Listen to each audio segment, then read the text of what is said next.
The other thing we've been working on is we went over to the sawmill because we took a bunch of logs over there and there wasn't any room. So the original pile of logs that we started with 6 months ago has gotten a little crazy, so we unstacked that whole stack, rearranged everything, cleaned it out, and then yesterday I spent a couple hours with a draw knife and started debarking a lot of logs because the logs we're going to make into, I think, the house we want to build over here. I think we're going to do a log cabin. Yeah, that'll be so cool. So we got to take these logs like this and we're going to cut 3 sides of them out and leave one side round. That's called a D-log, but those got to be debarked. So every log is you got to go down and take all the bark off. But right now it's easy because they're all wet and it just falls off. So it's not too bad.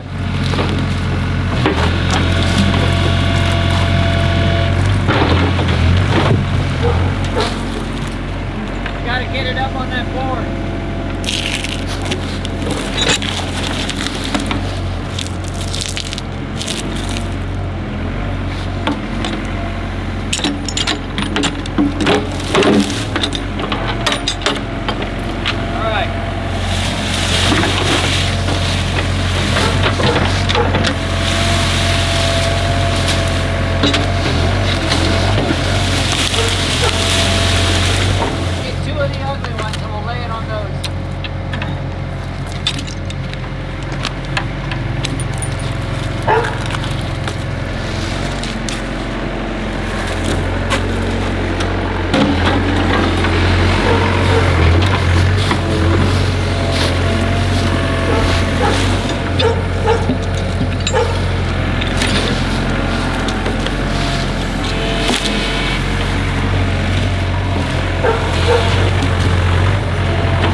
So when they're like this, but you go like this, go here and then around, see?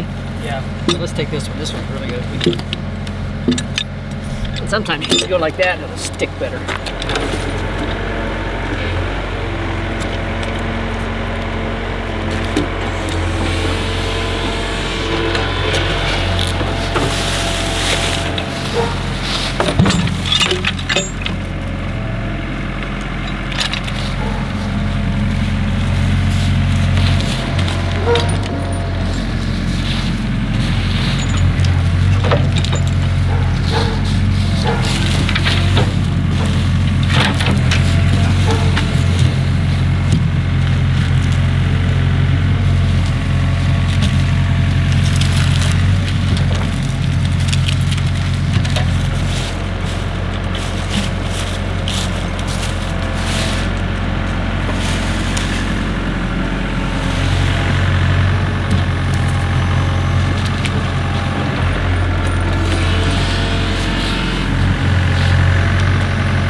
cameraman's been helping, and we're organizing. I love to organize. The idea is to kind of know what lumber is where, because one of the next projects is really to start cutting. We've got big piles of lumber. That was the original pile. We just took that down. So we've got 16-foot logs over there. Those are going to become D logs, I'm thinking. And a D log is where we cut 3 square ends like this log. This is too big, but usually a log a little bit smaller than this, we'll cut it like this, cut 3 square sides and leave a round side.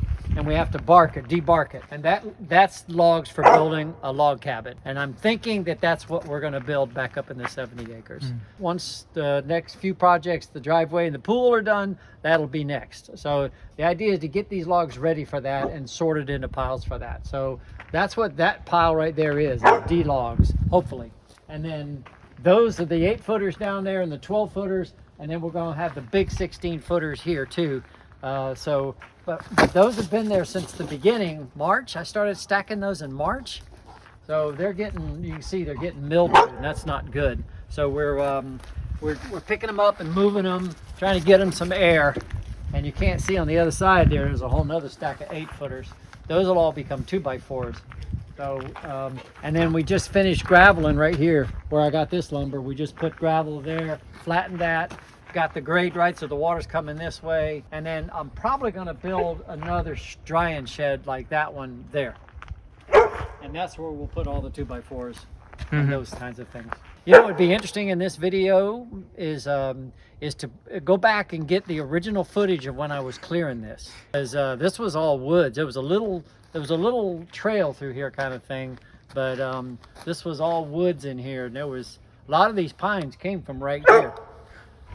So this is day 3 or so of clearing for the sawmill. So now the sawmill's done. We've got to clear this area right here. Taking down about 6 trees or so. Some over there, some over there. Some I don't have cut up yet, that's what I'm working on. There's one laying over there going down into that gully, and that gully is where we're putting most of the debris. And that hole right there, and what was a hole there that I just filled back in, that hole, I took that dirt to build this all out here for putting the sawmill in.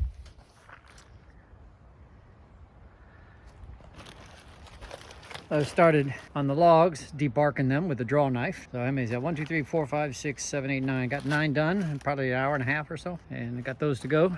Then we'll restack this pile and then debark those 8-footers over there and get those stacked somewhere. Most of these logs will be D logs. These will be cabin logs for a log cabin.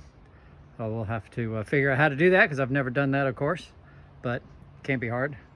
I'll do it. So we're looking good. Isn't that a cool rock up there? Yeah. So a little sweat work this morning before the storm comes in this afternoon. So get this done. Thinking about how to redo that cover. That cover's had a long life. That was a cover over a garage I kind of built when we lived in Maine for the winter. So it's had a lot of snow load on it, and then it's been out here in the wind since I put it up in April, May or something like that. Oh, it's about had it. Thinking about what to do there. I may just cut wood and build another roof out of tin like this one. Just because it lasts longer and I don't have to worry about it. So I'm gonna protect that machine, and then I can work in the rain. So just add that to the project list. It's amazing now in the winter where you can see everything, because you can't even see the house in the summer, and of course you can see right through it now.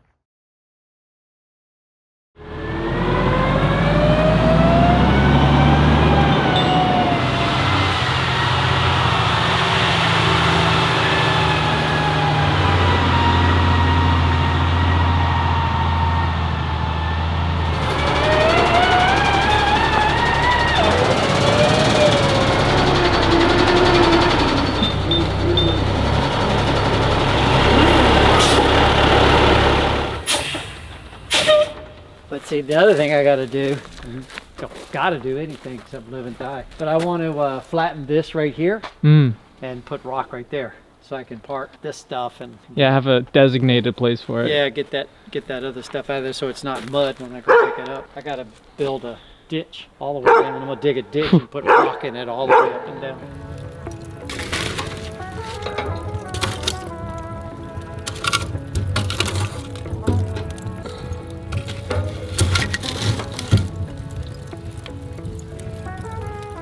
Thank you.